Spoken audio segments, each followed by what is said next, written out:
Okay, media మిత్రులందరికీ నమస్కారం. నిన్న అమరావతి పునర్నిర్మాణ సభను చూసినప్పుడు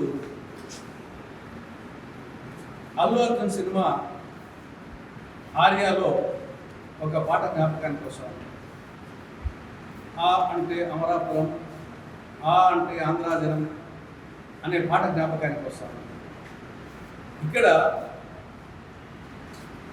ఆ అంటే అబద్ధాలు, ఆ అంటే అతిశయోక్తులు, ఆ అంటే అప్పులు, ఆ అంటే ఆడంబరాలు ఈ జ్ఞాపకానికి వస్తుంది. నిన్న నరేంద్ర మోడీ గారు ఒక పెద్ద అబద్ధం చెప్పడం జరిగింది.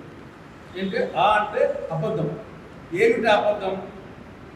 నేను 2015లో శంకుస్థాపన చేశాను. ఈ గత 10 సంవత్సరాలలో అమరావతి అభివృద్ధి కోసం నా సాయశక్తులా సహాయం చేశానని చెప్పాడు.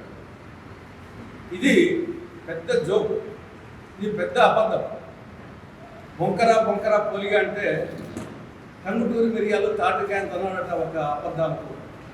ఆ విధంగా ఉన్నాయి ప్రధానమంత్రి నరేంద్ర మోడీ గారి అబద్ధాలు. నిజంగా మీరు అమరావతికి అనేకం చేసి ఉంటే మళ్ళీ రెండవసారి శంకుస్థాపన చేయాల్సిన అవసరం ఏముంది? నిజంగా మీరు అమరావతికి చేసి ఉంటే కనీసం అక్కడ 2015లో మీరు చేసిన శంకుస్థాపన పునాది రాయన ఉందా? మొత్తం అమరావతికి ఇంతవరకు మీరు ఇచ్చింది కేవలం 2500 కోట్లు. ఇవ్వాల్సిందేమో కొండంత, ఇచ్చిందేమో గోరంత. నిన్న మీరు శంకుస్థాపన చేసిందే 49,040 కోట్లకు. అంతకుముందు 2014-19 మధ్య 5,000 కోట్ల రూపాయలు ఖర్చు అయింది. కాబట్టి మీరు ఇచ్చింది 2,250 కోట్లు. కానీ ఇప్పుడు శంకుస్థాపన మీరే చేసింది, గతంలో చేసింది అది 54,000 చిల్లర.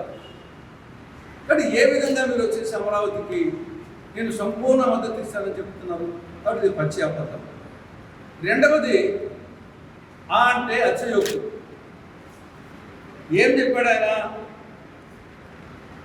అమరావతి అనేది ఇది ఒక రాజధాని కాదు, ఇది ఒక శక్తి.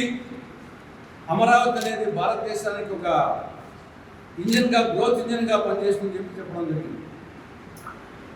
ఇదే మాటలు 2015 అక్టోబర్ 22న విజయదశమి నాడు పార్లమెంటు మట్టి, యమునా నది నీటిని తెచ్చి మరో చంద్రబాబు నాయుడు గారు ఒక పక్క, వెంకయ్య నాయుడు గారు ఉపరాష్ట్రపతి ఆయన ఒక పక్క ప్రజా సమక్షంలో ఏం చెప్పాడన్న నరేంద్ర మోడీ గారు, ఢిల్లీని తలదన్నే రాజధానిని ఆంధ్రప్రదేశ్కి ఇస్తానని చెప్పారు. ఢిల్లీని తలదన్నే. ఇప్పుడు పరిస్థితి ఏమిటి? మళ్ళీ రెండవసారి శంకుస్థాపన చేస్తున్నారు. కాబట్టి అమరావతి ఒక శక్తి అంట, దేశానికి ఒక గ్రోత్ ఇంజన్గా చేస్తా అంట. ఈ 10 ఏళ్లలో చేస్తా అంటే ఎవరిని వద్దన్నారా? నీకేమన్నా అడ్డుపన్నారా? కాబట్టి ఇది అతిశయోక్తి. మూడవది అప్పులు. ఆ అంటే అప్పులు. ఇక్కడ విభజన చట్టంలో సెక్షన్ 94 సబ్సెక్షన్ 3 ప్రకారంగా ఆంధ్రప్రదేశ్ రాజధాని అమరావతిలో రాజ్భవన్, సచివాలయం, అసెంబ్లీ, శాసనమండలి భవన్, హైకోర్టు, అదర్ ఇన్ఫ్రాస్ట్రక్చర్ ఇవన్నీ కేంద్ర ప్రభుత్వం ఇచ్చి తీరాలి. షల్, ఇది చట్టంలో ఉంది. కానీ మీరు ఇచ్చింది కేవలం 2,500 కోట్లే. కాబట్టి మొత్తం రాష్ట్ర ప్రభుత్వం అప్పుల కోసం పోతా ఉంది. ఇప్పుడు 6,750 కోట్ల అప్పు వరల్డ్ బ్యాంక్ నుండి, 6,750 కోట్ల అప్పు ఏషియన్ డెవలప్మెంట్ బ్యాంక్ నుండి, 11,000 కోట్ల అప్పు అడ్కో నుండి, 5,000 అప్పు కేఎఫ్ఐ జర్మనీ బ్యాంక్ నుండి, మొత్తం 29,500 కోట్ల రూపాయలు అప్పు తీసుకుంటాం. కానీ చట్ట ప్రకారంగా కేంద్ర ప్రభుత్వం గ్రాంట్ ఇవ్వాలి. నువ్వు గ్రాంట్ ఇవ్వని కారణంగా రాష్ట్ర ప్రభుత్వం అప్పుకు పోతుంది.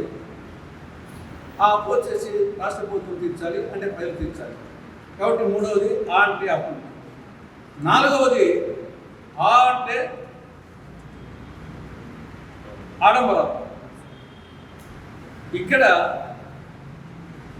నువ్వు చేసేదే రెండోసారి శంకుస్థాపన.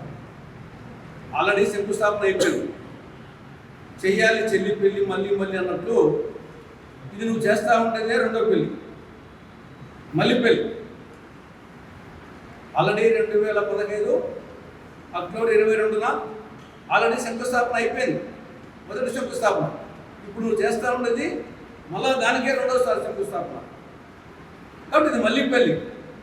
దీనికి ఇంత ఆర్పాటము, ఇంత ఆడంబరము అవసరమా?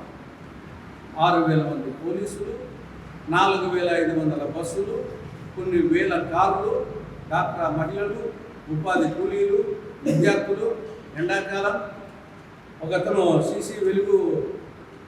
వెలుగు సీసీ వచ్చేసి నాగరాజు అతను చనిపోవడం జరిగింది. ఈ అమరావతికి వచ్చి తిరిగి వెళ్ళిపోతూ బస్ యాక్సిడెంట్లో చనిపోయినాడు. వడదెబ్బ, మజ్జిగ, భోజనాలు, నీళ్లు, ఇంత ఆడంబరం, ఇంత అట్టహాసం అవసరమా? మళ్ళీ పెళ్ళికి, రెండో పెళ్ళికి ఇంత అవసరమా? తర్వాత ఒకరికొకరు ఓడుకోవడం, ప్రధానమంత్రిని ముఖ్యమంత్రి, ముఖ్యమంత్రి ప్రధానమంత్రిని ఓడుకోవడం. ఇది ఎలా ఉందంటే ఒక పెట్టకథ జ్ఞాపకం వస్తుంది. ఒక వంట, ఒక గాడిద, ఈ పెట్టకథ మాత్రమే. ఈ రెండు కలిసాడు. కలిసినప్పుడు గాడిద వంటను చూసి, నీ అంత అందగాడు ఇంతమంది సృష్టిలో పుట్టలేదు అని చెప్పిందంట గాడిద వంటను చూసి. అప్పుడు వంట చాలా సంతోషం.